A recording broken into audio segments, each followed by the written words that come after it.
আসসালামু আলাইকুম। বাঙালি রান্নাবান্নার আজকের আয়োজনে আমি চেষ্টা করেছি পুরান ঢাকার বিখ্যাত নান্নার মোরগ পোলাওয়ের রেসিপিটা তৈরি করে দেখাতে। পুরান ঢাকার বিখ্যাত এই মোরগ পোলাওটা চেষ্টা করেছি একদম সহজভাবে আপনাদের সামনে উপস্থাপন করার। আশা করছি আপনাদের সকলের কাছে এই রেসিপিটা ভালো লাগবে। মোরগ পোলাওটা তৈরি করার জন্য প্রথমে একটা স্পেশাল মশলা তৈরি করব। তার জন্য আমি এখানে নিয়েছি 1 চা চামচের মতো শাহি জিরা, একটা জায়ফলের 3 ভাগের 1 ভাগ, 1 চা চামচের মতো নিয়েছি জয়ত্রী, আধা চা চামচের মতো নিয়েছি কালো গোলমরিচ, 4 টুকরার মতো দারচিনি নিয়েছি, 5-6টার মতো নিয়েছি লবঙ্গ, 6-7টা নিয়েছি সাদা এলাচ আর একটা কালো এলাচ নিয়েছি। 2টা দিয়ে দিলাম তেজপাতা। এবার এই মশলাগুলোকে না ভেজে কাঁচা অবস্থাতেই গুঁড়া করে নিতে হবে, আর একটু মিহি করে গুঁড়া করে নেওয়ার চেষ্টা করতে হবে। সেই সাথে লাগবে বাদাম। আমি এখানে চীনা বাদাম নিয়েছি 2 টেবিল চামচের মতো, আর কাঠবাদাম নিয়েছি 2 টেবিল চামচ। এবার এই সব কিছুকে একসাথে পেস্ট করে নিব। আরেকটা বাটির মধ্যে আমি নিয়েছি আধা কাপ লিকুইড দুধ, আর দুধটাকে ভালোভাবে গরম করে নিয়েছি। এর মধ্যে আমি 1 চিমটি দিয়ে দিলাম জাফরান। আসলে এই জাফরানটা গরম দুধে ভিজানোর কারণে জাফরানের থেকে সুন্দর একটা ঘ্রাণ দুধে ছড়িয়ে পড়ে, আর সেই সাথে এটা খাবারে ব্যবহার করলে খাবারের রঙটা অনেকটা হলদে টাইপ হয়। আজকের মোরগ পোলাওটা রান্না করার জন্য আমি পাকিস্তানি মুরগি ব্যবহার করেছি, আর 2টা মুরগিকে আমি 4টা করে টুকরা করে নিয়েছি, আর সেই সাথে গলার যে হাড়ের অংশগুলো আছে সেগুলোও ব্যবহার করেছি। আর নান্নার মোরগ পোলাওয়ে দেখবেন রোস্টের পাশাপাশি এই গলার হাড়গুলোও ব্যবহার করা হয়। এবার প্রথমেই এর মধ্যে সামান্য একটু লবণ দিয়ে ভালোভাবে মাংসের সাথে মাখিয়ে নিচ্ছি, আর মাখিয়ে নেওয়া হয়ে গেলে মাংসটাকে আমি একটা সাইডে রেখে দিচ্ছি। এবার চুলায় একটা প্যান বসিয়ে দিয়েছি, আর এর মধ্যে নিয়েছি 3/4 কাপ বেরেস্তা ভাজা তেল, আর সেই সাথে দিয়েছি 1 টেবিল চামচ ঘি। আর তেল আর ঘি গরম হয়ে এলে এর মধ্যে দিয়ে দেবো পেঁয়াজ কুচি 3 কাপ পরিমাপে। এই রান্নাতে অবশ্যই পেঁয়াজের পরিমাণটা বেশি ব্যবহার করতে হবে, কারণ নান্নার মোরগ পোলাওয়ের প্রধান বৈশিষ্ট্য হচ্ছে এর গ্রেভিটা, যেটা অন্যান্য রোস্টের গ্রেভির থেকে একদমই আলাদা। আর নান্নার সেই স্পেশাল গ্রেভিটা তৈরি করার জন্য অবশ্যই পেঁয়াজের পরিমাণটা বেশি ব্যবহার করতে হবে। এবার চুলার আঁচ মিডিয়াম হিটে রেখে পেঁয়াজগুলোকে আমি ভেজে নিচ্ছি যতক্ষণ না পর্যন্ত এটা নরম হয়ে আসে।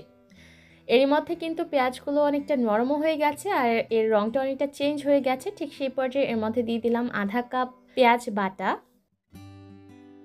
সামান্য একটু লবণ দিয়ে দিলাম। আর লবণটা বুঝে দিতে হবে, কারণ চিকেনটাও কিন্তু লবণ দিয়ে ম্যারিনেট করা হয়েছে। আদা রসুন বাটা দিয়ে দিলাম 1.5 টেবিল চামচ, আধা টেবিল চামচ দিয়েছি মরিচের গুঁড়া, 2 টেবিল চামচ দিয়েছি কাঠবাদাম বাটা, আর 2 টেবিল চামচ দিয়েছি গরম মশলার গুঁড়া, যেটা আমরা আগেই তৈরি করে রেখেছিলাম। 6-7টা আলু বোখারে দিয়ে দিলাম, আর 1/4 কাপ দিয়ে দিলাম মিষ্টি দই। এই রান্নায় অবশ্যই মিষ্টি দইটা ব্যবহার করার চেষ্টা করবেন, আর যদি হাতের কাছে মিষ্টি দই না থাকে সেক্ষেত্রে টক দইটাও ব্যবহার করতে পারবেন। এবার এই মশলাগুলোকে খুব ভালোভাবে কষিয়ে নিতে হবে। আমি চুলার আঁচটাকে এই পর্যায়ে মিডিয়াম হিটে রেখেছি, আর অবশ্যই খেয়াল রাখবেন যাতে মশলাটা কষাতে গিয়ে পুড়ে না যায়, তাহলে কিন্তু খাবারের টেস্ট একদম নষ্ট হয়ে যাবে। মশলাটাকে কষিয়ে নেওয়ার জন্য আমি এর মধ্যে সামান্য একটু পানি দিয়েছি, আর আবারও ভালোভাবে কষিয়ে নিচ্ছি।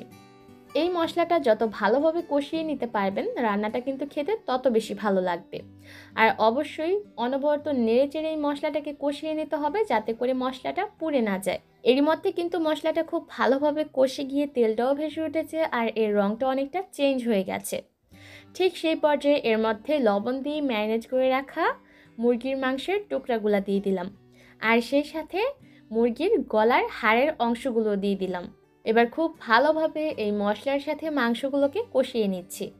চুলার আঁচ আমি এই পর্যায়ে মিডিয়াম হিটে রেখেছি, আর একটু অনবরত নেড়ে চেড়েই এই মেশানোর কাজটা করতে হবে, তা না হলে কিন্তু তরকারিটা হাঁড়ির তলানিতে লেগে যেতে পারে বা পুড়ে যেতে পারে। ভালোভাবে যখন মশলার সাথে এই মাংসগুলোকে কষিয়ে নেওয়া হয়ে যাবে, তখন মাংসগুলোকে পুরোপুরি সিদ্ধ করে নেওয়ার জন্য আমি এর মধ্যে 2 কাপ পরিমাপে পানি দিয়ে দিলাম। আপনারা আপনাদের প্রয়োজন অনুযায়ী পানির পরিমাণটা বাড়িয়ে বা কমিয়ে নিতে পারবেন। এবার সব কিছুকে একসাথে নেড়েচেড়ে মিশিয়ে দিয়ে অপেক্ষা করব এই মাংসটা পুরোপুরি সিদ্ধ হয়ে আসা পর্যন্ত। আর অবশ্যই হাঁড়িটাকে ঢাকনা দিয়ে ঢেকে রান্নাটা করবেন, তাহলে দেখবেন মাংসগুলো খুব দ্রুত সেদ্ধ হয়ে যাবে। এর মধ্যে কিন্তু মাংসগুলো খুব ভালোভাবে সেদ্ধ হয়ে গেছে, আর তরকারির গ্রেভিটা অনেকটা ঘন হয়ে এসেছে। ঠিক এই পর্যায়ে আমি মাংসগুলোকে গ্রেভির থেকে তুলে নিচ্ছি। আসলে নান্নার মোরগ পোলাও রান্নার সিস্টেমই হচ্ছে মাংসটাকে প্রথমে গ্রেভির মধ্যে ভালোভাবে সিদ্ধ করে নিতে হবে। তারপর মাংসটাকে গ্রেভির থেকে তুলে আলাদা করে রেখে গ্রেভির মধ্যে আরও কিছু উপকরণ দিয়ে গ্রেভিটাকে আরও কিছুক্ষণের জন্য রান্না করে নিতে হবে। আমি মাংসগুলোকে প্রথমে গ্রেভির থেকে তুলে নিচ্ছি, আর যখন মাংসগুলোকে তুলে নেওয়া হয়ে যাবে তখন আমি এর মধ্যে দিয়ে দিলাম আধা কাপ পরিমাপে পেঁয়াজ কুচি, আর যে জাফরানটা দুধে ভিজিয়ে রেখেছিলাম সেখান থেকে অর্ধেকটা দিয়ে দিলাম। 4টা আস্ত কাঁচামরিচ দিয়েছি, 2 টেবিল চামচ দিয়েছি গুঁড়া দুধ, আর 1 কাপ দিয়েছি পেঁয়াজ বেরেস্তা, আরও সামান্য একটু লবণ দিয়ে দিলাম। এবার এই মশলাটাকে খুব ভালোভাবে কষিয়ে নিতে হবে। আমি এই পর্যায়ে চুলার আঁচটাকে মিডিয়াম লো হিটে রেখেছি, আর মিডিয়াম লো হিটে রেখে অনবরত নেড়ে চেড়ে এই মশলাটাকে কষিয়ে নিতে হবে। নান্নার মোরগ পোলাওয়ের প্রধান বৈশিষ্ট্য হচ্ছে এর ঝোলটার মধ্যে পেঁয়াজটা একটু আস্ত আস্ত বোঝা যায়, আর তার জন্যই কিন্তু রান্নার শেষে একটু কাঁচা পেঁয়াজ ব্যবহার করতে হয়। এবার এই মশলাটাকে আরও কিছুক্ষণ কষিয়ে নিতে নিতে দেখবেন যে পেঁয়াজটাও একটু নরম হয়ে যাবে, আর এর রঙটাও কিন্তু অনেকটা চেঞ্জ হয়ে যাবে। ঠিক সেই পর্যায়ে আমি এর থেকে মুরগির গলার হাড়ের অংশগুলো তুলে নিচ্ছি, আর এই ঝোলটাকে আলাদা একটা বাটির মধ্যে নিয়ে নিচ্ছি। আর এটাই হচ্ছে নান্নার মোরগ পোলাওয়ের স্পেশাল ঝোলের ফাইনাল লুকস। এবার নান্নার মোরগ পোলাওটা রান্না করার জন্য প্রথমেই চুলায় একটা প্যান বসিয়ে নিয়েছি, আর এর মধ্যে নিয়েছি 1/3 কাপ বেরেস্তা ভাজা তেল, আর 1/4 কাপ নিয়েছি পেঁয়াজ কুচি, 4টার মতো এলাচ, 3 টুকরা দারচিনি নিয়েছি, 3টা লবঙ্গ আর একটা বড় এলাচি নিয়ে নিয়েছি, 2টা দিয়েছি তেজপাতা। এবার মশলাগুলোকে কিছুক্ষণের জন্য ভেজে নিচ্ছি। পেঁয়াজগুলোকে ভেজে একদম লাল করে ফেলার প্রয়োজন নেই। যখন পেঁয়াজটা একটু নরম হয়ে আসবে ঠিক সেই পর্যায়ে আমি এর মধ্যে দিয়ে দিব 1 চা চামচের মতো আদা রসুন বাটা। আর পোলাওটাকে যদি আপনি সাদা করে রান্না করতে চান সেক্ষেত্রে পেঁয়াজটাকে ভেজে একদম লালচে করার প্রয়োজন নেই, হালকা একটু নরম করে ভেজে নিলেই চলবে। এবার এর মধ্যে আমি দিয়ে দিলাম চিনি গুঁড়া পোলাওয়ের চাল 2 কাপ পরিমাপে। আমি চালটাকে আগে থেকে পানি দিয়ে ভিজিয়ে পানিটাকে ঝরিয়ে নিয়েছি। এবার 4-5 মিনিটের মতো এই চালটাকে ভেজে নিব, আর এই ভেজে নেওয়ার কারণে আমরা যখন রাইসটা রান্না করব তখন অনেকটা ঝরঝরে হবে।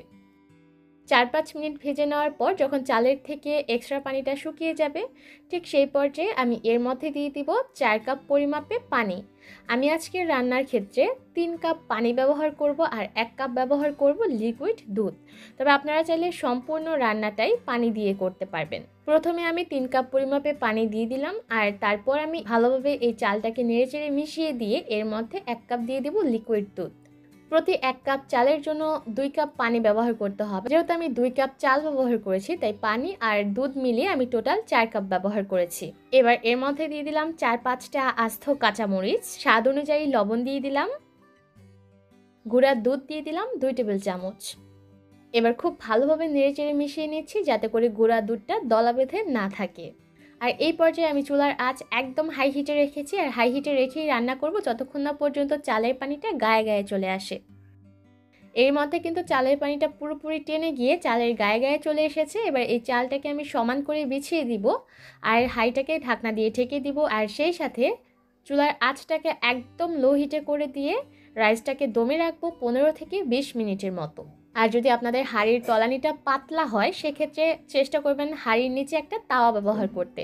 এর মধ্যে কিন্তু রাইসটা খুব ভালোভাবে সেদ্ধ হয়ে গেছে। আমি যেই পরিমাণ দুধ আর পানি ব্যবহার করেছিলাম তাতেই কিন্তু চালটা পারফেক্টভাবে সেদ্ধ হয়ে গেছে, আর রাইসটাও কিন্তু অনেকটা ঝরঝরে হয়েছে। এবার আমি যে দুধে জাফরান ভিজিয়ে রেখেছিলাম সেই দুধটাকে একটু জায়গা খালি রেখে রেখে ছড়িয়ে দিচ্ছি, এতে করে পোলাও চালের মধ্যে সুন্দর একটা রং যোগ হবে, যার কারণে এটা দেখতেও ভালো লাগবে। সেই সাথে দিলাম আধা টেবিল চামচ ঘি, আর ঘিটাকেও ছড়িয়ে দিয়েছি, আর 1 চা চামচ দিয়েছি গোলাপ জল। এবার হাঁড়িটাকে আবারও ঢাকনা দিয়ে ঢেকে দমে রাখবো আরও 5 মিনিটের মতো।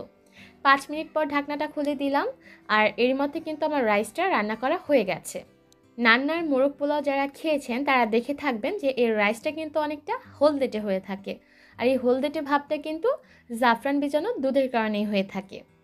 এর মধ্যে কিন্তু রাইসটা পারফেক্টভাবে রান্না করা হয়ে গেছে। এবার রাইসটাকে আমি চুলা থেকে নামিয়ে নিচ্ছি। রাইসটাকে সার্ভ করার জন্য গরম অবস্থাতেই আমি একটা বাটির মধ্যে নিয়ে নিচ্ছি। আর বাটির মধ্যে নিয়ে নেওয়া হয়ে গেলে আমি চামচের সাহায্যে একটু চেপে দিচ্ছি।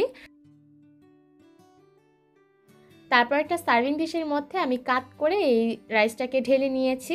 এবার নান্নার মোরগ পোলাওটা নান্না স্টাইলে সার্ভ করে দেখাচ্ছি। তার জন্য প্রথমে রাইসের উপর একটা চিকেনের টুকরা নিয়ে নিলাম, আর এর মধ্যে দিয়ে দিলাম সেই স্পেশাল ঝোলটা।